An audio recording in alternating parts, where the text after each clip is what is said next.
ప్రజలు ప్రశాంతంగా బతకాలన్నా, రాష్ట్ర భవిష్యత్తు బాగుండాలన్నా ఈ ఎన్నికల్లో ఖచ్చితంగా ఎన్డీఏ కూటమి గెలవాలని నెల్లూరు పార్లమెంటు అభ్యర్థి వేమిరెడ్డి ప్రభాకర్ రెడ్డి అన్నారు. రాష్ట్రంలో అరాచక పాలనను అంతం చేయాలంటే తప్పకుండా చంద్రబాబు నాయుడిని ముఖ్యమంత్రిగా చేసుకోవాల్సిన అవసరం ఉందన్నారు. నెల్లూరు నగరంలోని స్టోన్ హౌస్పేటలో నిర్వహించిన ఆర్యవైశ్య ఆత్మీయ సమావేశంలో నెల్లూరు సిటీ అభ్యర్థి పొంగూరు నారాయణతో కలిసి ఆయన పాల్గొన్నారు. ముందుగా సభా వేదిక వద్దకు చేరుకున్న వేమిరెడ్డిని, నారాయణని ఆర్యవైశ్య నాయకులు మిత్ర బృందం ఘనంగా సత్కరించారు.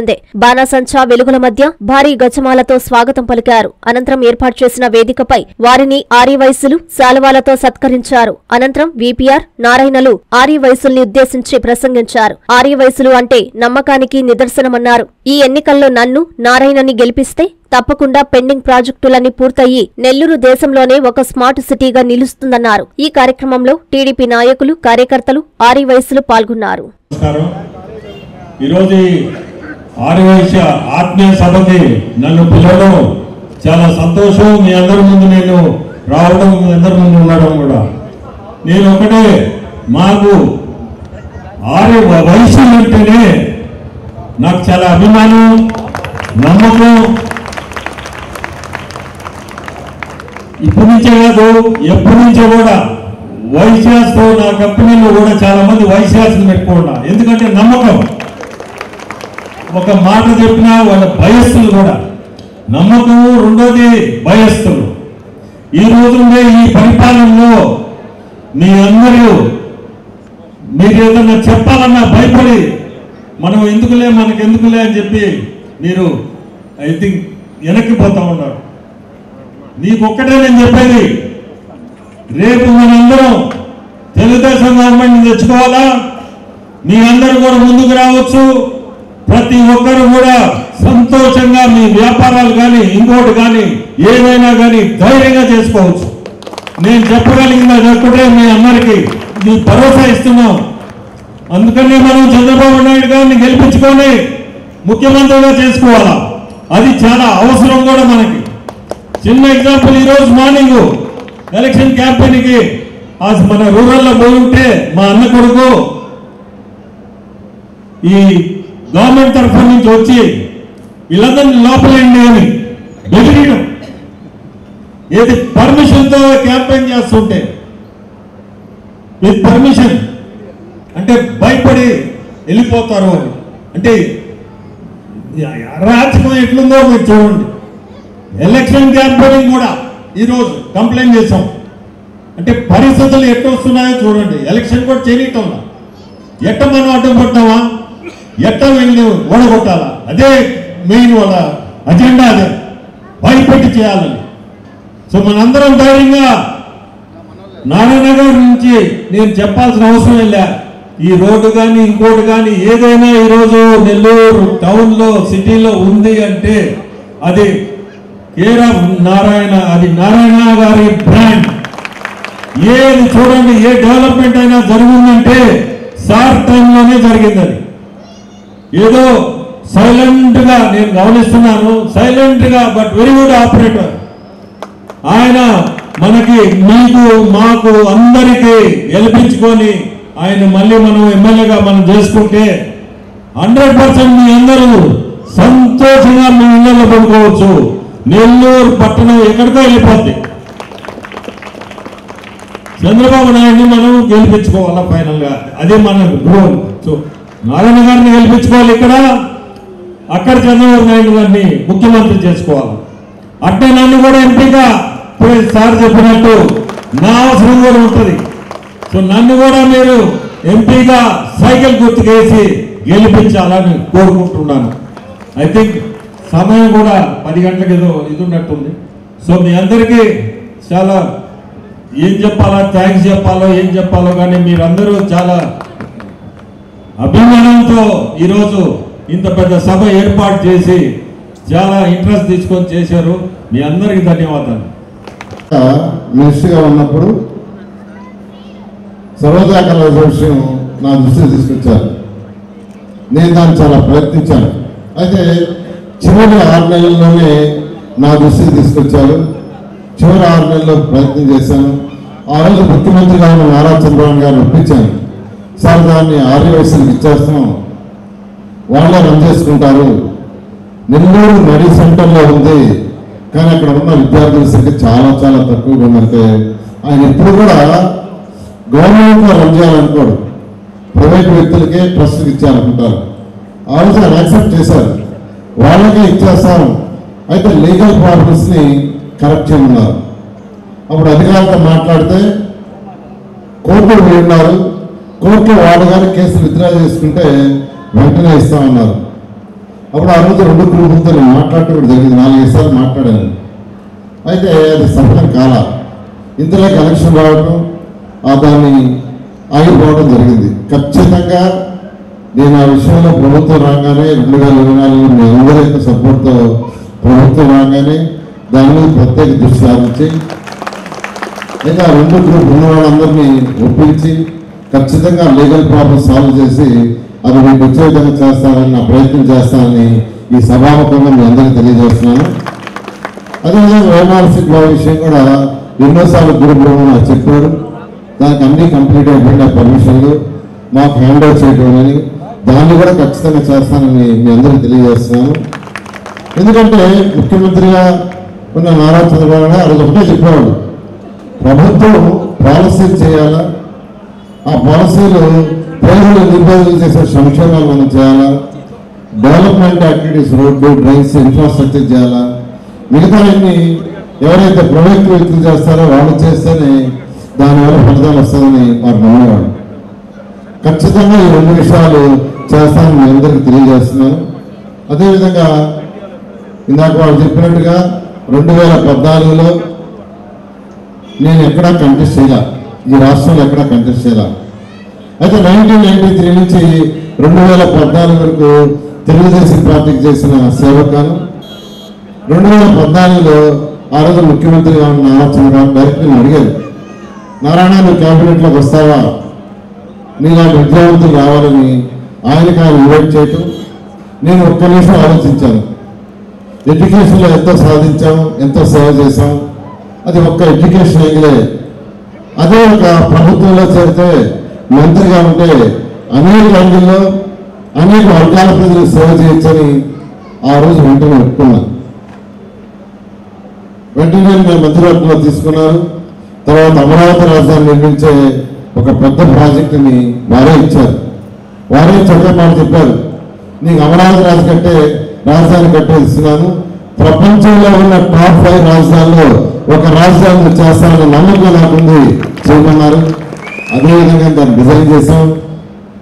49,000 కోట్లకి నేను టెండర్స్ ఇచ్చాను అమరావతి రాజధాని, 49,000 కోట్లకి. 9,000 కోట్లు ఖర్చు కూడా జరిగిపోయింది.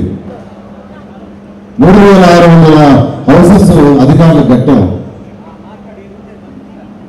3,600 కిలోమీటర్లు మొత్తం వచ్చే రోడ్లు డిజైన్ చేశాం. టోటల్ అమరావతి క్యాపిటల్ సిటీ మొత్తం underground electricity, open electricity lines ఉండవు, అంతా లేటెస్ట్ డిజైన్తో చేశాం. అయితే దురదృష్టం 2019లో ప్రభుత్వం పోవడం జరిగింది. మీ అందరి యొక్క సపోర్ట్తో మళ్ళా 2024లో ప్రభుత్వం రాగానే 2 సంవత్సరాల్లో దాన్ని పూర్తి చేసి ప్రపంచంలో టాప్ 5లో ఖచ్చితంగా చేస్తానని మీ అందరికీ సందర్భంగా తెలియజేస్తున్నాను. మరొక విషయం, 2014లో నేను ఎవరిని ఓటు అడిగి ఇక్కడ మంత్రి కాలా, కానీ నెల్లూరులో పుట్టి పెరిగా, ఒక పేద కుటుంబంలో పుట్టా. మా నాన్నగారు ప్రైవేట్ బస్ కండక్టర్, ఆయన చదువు 8వ తరగతి. మా అమ్మ ఎన్నిమిది ఆయన చదవాల, కానీ చక్కగా చదివించింది. ఈరోజు భారతదేశంలో 28 రాష్ట్రాల్లో నారాయణ ఇన్స్టిట్యూషన్స్ ఉన్నాయి. 6 లక్షల మంది చదువుతున్నారు విద్యార్థులు, 50,000 మంది ఎంప్లాయీస్ ఎవరైనా 9వ సాలరీస్ తీసుకుంటున్నారు. మనకు 20,000 మంది సెక్యూరిటీ గార్డ్స్ కాంట్రాక్టర్లు తీసుకుంటున్నారు. సో ఇంత ఉన్నత స్థితికి ఎదిగాను. అనుకోకుండా మంత్రి అయ్యా. నేను ఎప్పుడు అసలు ఎమ్మెల్యే కావాలని లేదంటే ఎంపీ కావాలని ఊహించలా, అనుకోకుండా అయ్యా. అయితే ఇంత ఎత్తుకెదిగాను కాబట్టి పుట్టిన గడ్డకి ఏదైనా చేయాలనే ఉద్దేశంతో ఆ రోజు ముఖ్యమంత్రిగా ఆలోచన అడిగాను. సార్ నేను అనేక దేశాలు అమరావతి రాజధాని నిర్మాణానికి తిరిగి వచ్చాను, అనేక దేశాలు స్టడీస్ వచ్చా, అక్కడ ఉన్న మున్సిపాలిటీ స్టడీ చేశా, మున్సిపల్ కార్పొరేషన్ స్టడీ చేశా, మెట్రో సిటీస్ స్టడీ చేశాను. ఆ అనుభవంతో ముఖ్యమంత్రి గారు అడిగా, నెల్లూరు ఒక మంచి స్మార్ట్ సిటీగా భారతదేశంలో మోడల్ సిటీగా చేస్తాను, నాకు స్పెషల్ ఫండ్స్ అంటే అడిగిన తరుగానే వాటర్ ప్రాజెక్ట్ 550 కోట్లు, అండర్ గ్రౌండ్ డ్రైనేజ్ గవర్నమెంట్ లేకుండా 550 కోట్లు, ఎంపీ కూర్చున్న అమలుకి 710 కోట్లు, పేదల పేదలకి 2250 కోట్లు, ఇలా పార్కులకి ఏది అడిగితే ఇచ్చారు. అవన్నీ డెవలప్ చేశారు. అయితే ఈరోజు 2024లో నేను డైరెక్ట్గా ఎమ్మెల్యే కంటెస్ట్ చేస్తున్నాను. వేమిరెడ్డి ప్రభాకర్ రెడ్డి గారు ఎంపీగా కంటెస్ట్ చేస్తున్నారు. ఆయనకి రాజకీయాలకి డబ్బులు సంపాదించినట్టు వల్ల నేను అలా మేమిద్దరు వచ్చింది కేవలం సేవ కోసమే. ఆయన ఎంపీగా కంటెస్ట్ చేస్తున్నాడు, నేను ఎమ్మెల్యే కంటెస్ట్ చేస్తున్నాను. 2014లో 14-19 దాకా నెల్లూరులో తెలుగుదేశం ఎంపీ లేదు. అయితే కొన్ని ప్రాజెక్టులకి కేంద్ర ప్రభుత్వం 25%, 40% మనకు షేర్ ఇస్తుంది. రాష్ట్ర ప్రభుత్వం 75%, 60% పెట్టుకుంటుంది. సో మనం నెల్లూరు నగరం బ్రహ్మాండంగా చేసుకోవాలంటే కేంద్రం వాటా కూడా రావాలి. అయితే 2014-19 కేంద్రం వాటా రావడం నేను ఢిల్లీ పెరిగితేవాడిని, ఎందుకంటే తెలుగుదేశం ఎంపీ లేరు. ఈరోజు వేమిరెడ్డి ప్రభాకర్ రెడ్డి మనందరూ అత్యధిక మెజారిటీతో ఎంపీగా గెలిపించుకుంటే ఆయన కేంద్రం నుంచి రావాల్సిన ఫండ్స్ నెల్లూరు నగరానికి తెస్తే, నేను రాష్ట్రం నుంచి ఫండ్స్ చేస్తే నెల్లూరు భారతదేశంలో వన్ ఆఫ్ ది బెస్ట్ సిటీగా చేస్తామని మీ అందరికీ తెలియజేస్తూ, సమయం లేని వల్ల నేను మీ అందరి యొక్క పర్మిషన్తో క్లోజ్ చేస్తున్నాను. మాటలు చెప్పే వ్యక్తిని కాదు, మీకు అందరికీ తెలుసు. 2014-19 దాకా నన్ను ఎవ్వరూ ఎంపీ రోడ్ సీట్లు అడగల, నేనే చేశాను. అండర్ గ్రౌండ్ డ్రైన్ వేస్తామని ఎవరు అడగల, నాకే నేనే చేశా. సంఘం నుంచి వాటర్ వేస్తామని ఎవరు అడగల, నేనే చేశా. 43 రోజులు కట్టమని ఎవరు అడగ చెప్పలా, నేనే చేశా. పార్కులు 120 పార్కులు ఎవరు అడగల, నేనే చేశా. అన్నా క్యాంటీన్స్ నేనే చేశా. బాలాశ్వరి దగ్గర నేనే చేశా. నెల్లూరు నెక్లెస్ రోడ్ నేనే చేశా. ఇవన్నీ నాకైతేనే చేశా. ఎందుకంటే ఇక్కడ పుట్టి వెళ్ళినందుకు ఏదో ఒకటి చేయాలా, ప్రజల గుండెల్లో ఉండాలని ఈరోజు నిజంగా ఎక్కడికి పోయినా నన్ను ఆదరిస్తున్నారు. కాబట్టి నేను అందరూ రిక్వెస్ట్ చేస్తున్నాను, 2024లో అత్యధిక మెజారిటీ ఎత్తున గెలిపించండి. నెల్లూరు నగరాన్ని భారతదేశంలో ఒక మోడల్ సిటీగా చేస్తామని తెలియజేస్తూ మీ అందరికీ సెలవు తీసుకుంటున్నారు. మా వయసుల వృత్తి వచ్చేసి వ్యాపారం సార్. మా వాళ్ళందరూ కూడా చట్టానికి అనుకూలంగానే చట్ట ప్రకారమే వ్యాపారం చేస్తారు. ఏదైనా చిన్న చిన్న సమస్యలు వస్తే మీ దృష్టికి వచ్చిన వెంటనే అవన్నీ తీర్చాల్సిందిగా మీకు మనం చేస్తున్నాము. అట్లాగే ఇందాక మా సమూహం గారు చెప్పినట్టు మాకు ముఖ్యంగా వేమాల శెట్టి వాళ్ళ చౌకీ ఒకటి, తర్వాత వచ్చేసి ఈ కాలేజీ ఒకటి, ఈ రెండు కూడా మాకు అప్పులైతే మేము తప్పకుండా ధన్యవాదాలు తెలియజేసుకుంటున్నాను. ఈరోజు చాలా శుభదినం. ఎందుకంటే ఒక చిన్న కుర్రవాడు మనందరికంటే చిన్న వయసులో ఉండే హేమంత్ అనే అబ్బాయి ఇంత పెద్ద కార్యక్రమాన్ని పెద్ద నాయకులతో ఇక్కడ ఏర్పాటు చేశారు.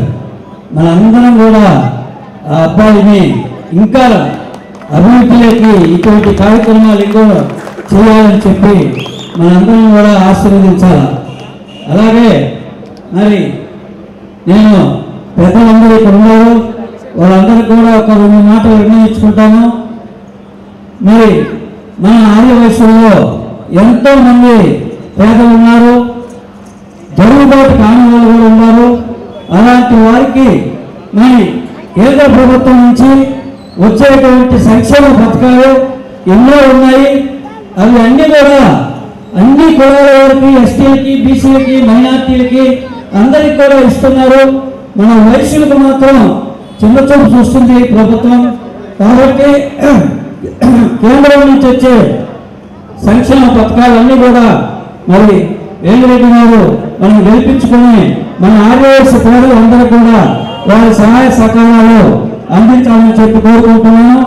అలాగే రాష్ట్ర ప్రభుత్వం నుంచి కూడా ఎన్నో కొన్ని లక్షల కోట్ల రూపాయల సంక్షేమ పథకాలు మనకు వస్తున్నాయి. మరి అవన్నీ కూడా మన పేద ఆర్యవైశ్యులకి గుర్తించి మనందరం కూడా మరి వారి యొక్క ఆశీస్సులతో పేద వయసులు అన్ని కూడా ఆదుకుంటారని చెప్పి నేను తెలియజేసుకుంటున్నాను. ఈ కార్యక్రమాలన్నీ కూడా వాళ్ళు మనకు అందించాలంటే మనం ఖచ్చితంగా వారిని చంద్రబాబు నాయుడు గారి ప్రభుత్వాన్ని అలాగే సైకిల్ గుర్తుపై వేసి ఎంపీలో వేమిరెడ్డి ప్రభాకర్ రెడ్డి గారిని అలాగే అసెంబ్లీలో ఎమ్మెల్యేగా పొంగూరు నారాయణ గారిని వారిద్దరిని కూడా మన పేద వరుసల కోసమైనా కూడా గెలిపించుకొని అత్యధిక మెజార్టీతో గెలిపించుకొని నెల్లూరు జిల్లాలోనే మొట్టమొదటి మెజార్టీ నెల్లూరు తొమ్మిది రావాలని చెప్పి మిమ్మల్ని అందరూ కూడా నేను పిలిపిస్తున్నాను. అలాగే మాకు ఇంకా ఆర్యవేశకు సంబంధించినటువంటి చాలా ఆస్తులు ఎండోమెంట్లో అట్టే కొన్ని కాదు 100 సంవత్సరాల నుంచి కూడా అట్లే నిలబడిపోయింది. కొన్ని కోట్ల రూపాయలు విలువ చేసే సత్రాలు అయితేనేమి కాలేజీలు అయితేనేమి ఎన్నో ఉన్నాయి.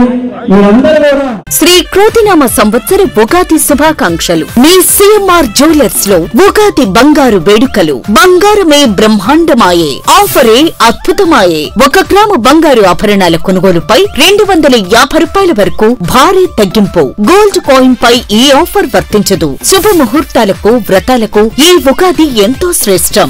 ఈ అవకాశం మార్చి 30వ తేదీ నుండి ఏప్రిల్ 11వ తేదీ వరకు మాత్రమే. మీ ఇంట ఉగాది వేడుకలకు మమ్మల్ని కూడా భాగస్వాములు చేస్తారని ఆశిస్తూ మీకు ఆహ్వానం పలుకుతోంది మీ CMR jewellers, Magunta layout, Nellore, trunk road, Nellore. CMR centre, trunk road, Nellore.